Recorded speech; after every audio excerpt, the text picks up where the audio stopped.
യൂട്യൂബിന് വിട.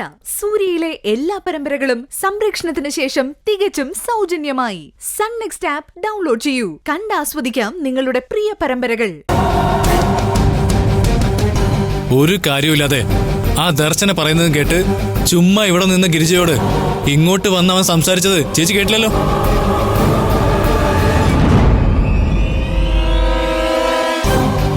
ഒന്നില്ലെങ്കിലും അവന്റെ സ്വന്തം ആന്റിയല്ലേ ഇത്. ആന്റിയെ ആന്റിയുടെ സ്ഥാനത്തേക്കണം.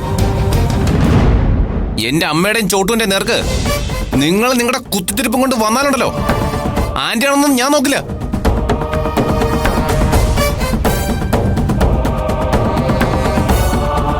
കണ്ടോ, ഇവൻ പറഞ്ഞത് കേട്ടോ? എന്റെ മുഖത്ത് നോക്കി ഇവൻ പറഞ്ഞത് സുമംഗല ചേച്ചി കേട്ടോന്ന്. ഗീതമ്മ ചേച്ചി കേട്ടോ?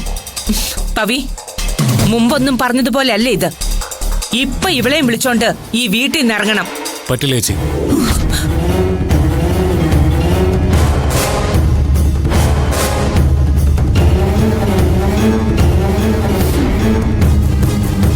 പവി? അതെ, പവി തന്നെയാ. എന്റെയും കൂടി അധ്വാന ഈ കാണുന്നതെല്ലാം.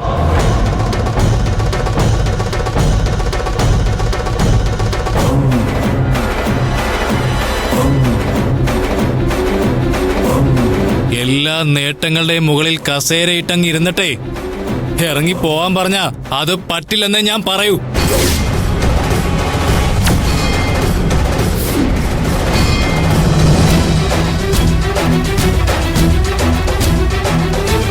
പല പ്രാവശ്യം ഞാൻ ചേച്ചിയോട് പറഞ്ഞതാ, എനിക്കുള്ളത് എന്താന്ന് വെച്ചാൽ തരാൻ.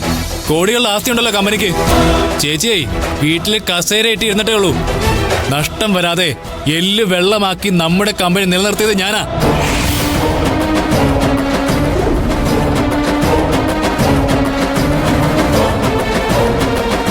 പണ്ട് മഹാഭാരത യുദ്ധത്തിൽ ഒരു ശിഖണ്ഡിയെ മുൻനിർത്തി യുദ്ധം ജയിച്ച കഥ ചേച്ചി തന്നെ എന്നെ പറഞ്ഞ് പഠിപ്പിച്ചിട്ടുണ്ട്. ഇവന്റെ പേരിൽ ഈ കമ്പനി ഇതുവരെ എത്തിച്ചത് ഞാനാ. ഒരു സുപ്രഭാതത്തിൽ ഇറങ്ങിപ്പോവാൻ പറഞ്ഞ മനസ്സില്ലെന്ന് പറയാനേ എനിക്ക് പറ്റൂ. ഒരു പവിയില്ല. ഇവന്റെ പേരിൽ വിശ്വേട്ടൻ എഴുതി വെച്ച സാമ്രാജ്യം ഇതൊക്കെ. ഇവൻ എന്തെങ്കിലും ഓഫീസ് കണ്ടിട്ടുണ്ടോ?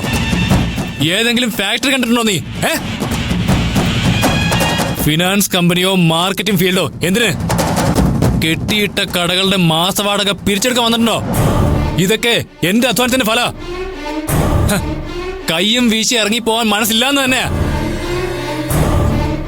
എടതി, ഇത് ഗിരിജയുടെ സ്റ്റഡി ക്ലാസ്സിൽ വെറുതെ പവിത്രൻ പുലമ്പുന്നതാ. ഇവനൊരു ചുക്കും ചെയ്തിട്ടില്ല. കമ്പനിയിൽ നിന്ന് കൈയിട്ട് വാരി സമ്പാദിച്ചിട്ടേ ഉള്ളൂ. കോപ്പറേറ്റീവ് ബാങ്കിന്റെ അടുത്ത് ഇവൻ സ്വന്തമായ ഒരു മാളിക വെച്ചിട്ടുണ്ട്.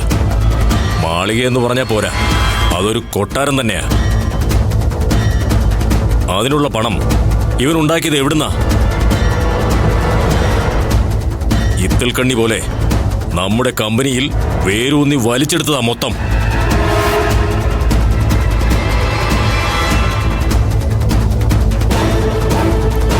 $1.5 ലക്ഷം പ്രതിമാസ വാടകയ്ക്ക് കൊടുത്തിരിക്കുക ഇവൻ, ഒരു ബാങ്കിന്റെ ഗസ്റ്റ് ഹൗസ് ആയിട്ട്. അതുമാത്രമല്ല, എന്റെ വിശ്വേട്ടൻ അധ്വാനിച്ചുണ്ടാക്കിയ സ്വത്തുക്കൾ അന്യാധീനപ്പെട്ടു പോകാതിരിക്കാൻ ഞാൻ അഹോരാത്രം അടിമപ്പണി ചെയ്യുമ്പോ ഇവൻ 1 അല്ല 2 ഭാര്യമാർ,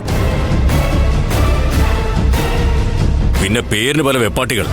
അങ്ങനെ സൂക്ഷിച്ച് ജീവിക്കുകയായിരുന്നു ഇവൻ. എന്റെ ഏട്ടന്റെ സ്വത്തുക്കൾ ധൂർത്തടിച്ചവനാണിവൻ.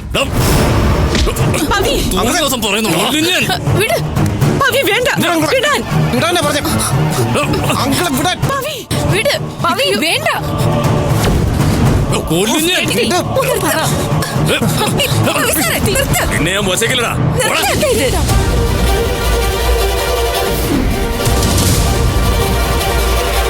ഞാൻ നിങ്ങളുടെയൊക്കെ കാല് പിടിക്കാം. നിങ്ങൾ ഇങ്ങനെ തല്ലി പിരിയേണ്ടവരല്ല.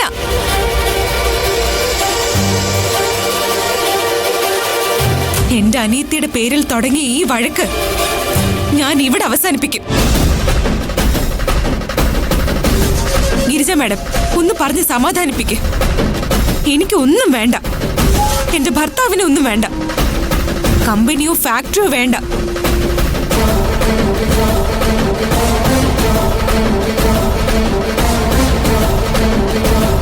അമ്മയുടെ സ്വസ്ഥത മാത്രം മതി. ഈ കുടുംബത്തിന്റെ സമാധാനം മതി.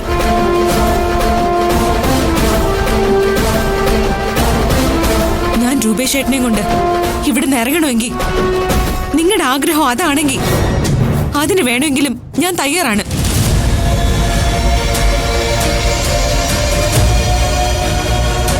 പക്ഷേ എന്തിന്റെ പേരിലായാലും ഇങ്ങനെ ഒരു വഴക്ക് ഈ കുടുംബത്തിൽ ഉണ്ടാവരുത്.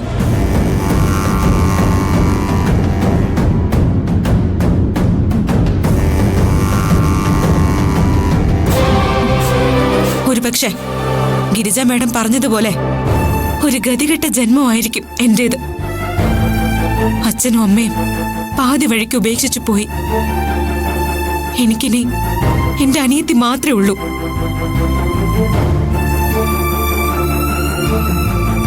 ഒന്നും മോഹിച്ചിട്ടല്ല ഞാൻ ഇവിടേക്ക് വന്നത്.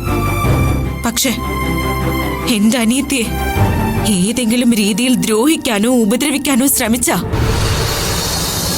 പിന്നെ എനിക്കൊന്നും നോക്കാനില്ല.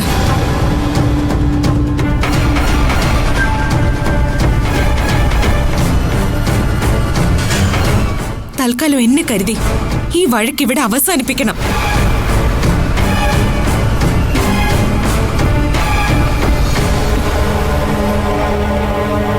കണ്ടില്ലേ അമ്മ തകർന്നു നിൽക്കുന്നത്? കൂടപ്പിറപ്പിന്റെ പ്രവൃത്തികൾ അത്രമാത്രം ഈ അമ്മയെ തകർത്തു കളഞ്ഞു.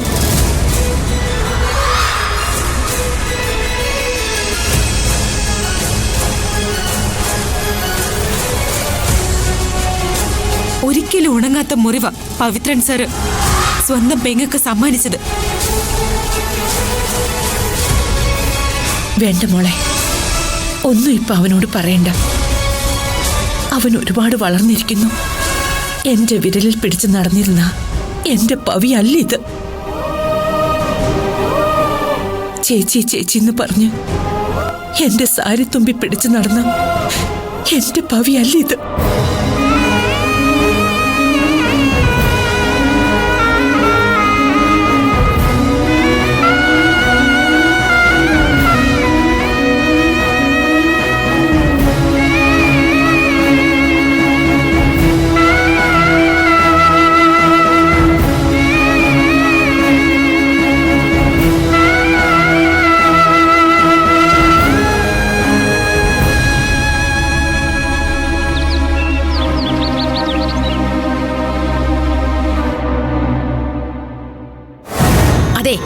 നിങ്ങളിത് എവിടെ പോവാ?